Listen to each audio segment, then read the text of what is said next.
దేవుని నామానికి స్తోత్రములు. మీ అందరికీ కూడా ప్రభు పేరిట వందనములు తెలియజేస్తున్నాను. ప్రతి ఒక్క దినములాగానే ఇవాళ కూడా దేవుడు మనతో ఒక మంచి వాగ్దానం ద్వారా మాట్లాడబోతూ ఉన్నాడు. కాబట్టి ఈ వినిన వాక్యాన్ని మీరు అనేక మంది పంపించండి. మరి వాళ్ళు కూడా దేవుళ్ళు ఎదుగుతూ ఉంటారు, ముందుకు వెళ్తూ ఉంటారు. అయితే అందరూ కూడా బాగున్నారు కదా. దేవుని కృపను బట్టి మన కుటుంబం అంతా సేఫ్గా ఉన్నారు దేవుని వలన. ఇవాళ దేవుని యొక్క వాగ్దానం మనం చూస్తే మొదటి రాజుల గ్రంథము 3వ అధ్యాయము 14వ వచనం మనం చదువుకుందాం. మొదటి రాజుల గ్రంథము 3వ అధ్యాయము 14వ వచనం.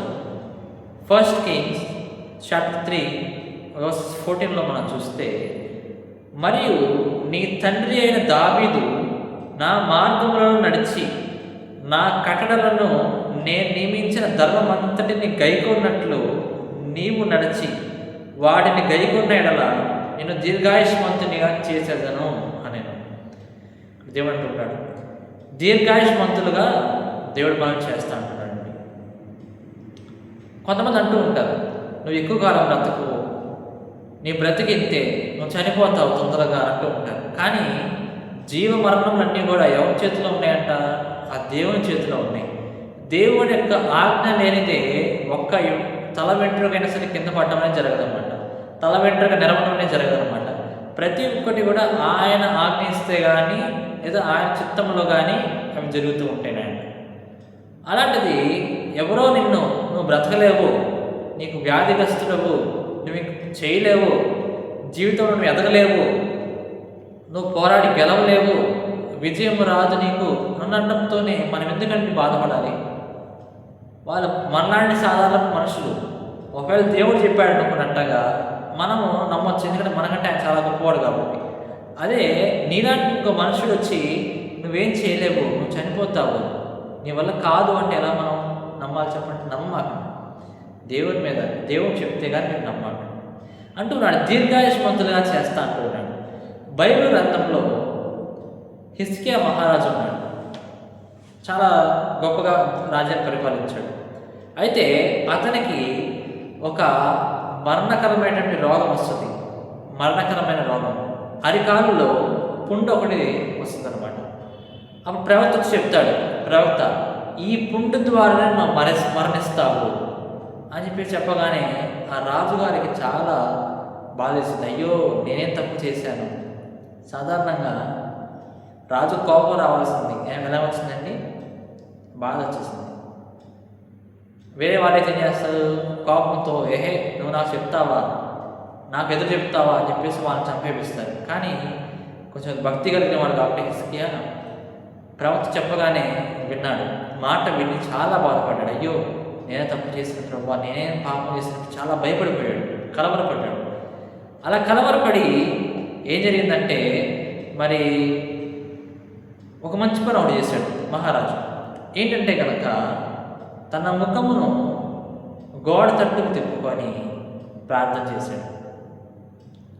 ప్రియా దేవుని బిడ్డలారా, ప్రార్థన మాత్రం మన పని. కార్యము జరిగించడం కార్యము జరిగించడం అనేది మాత్రం అది దేవుని పని.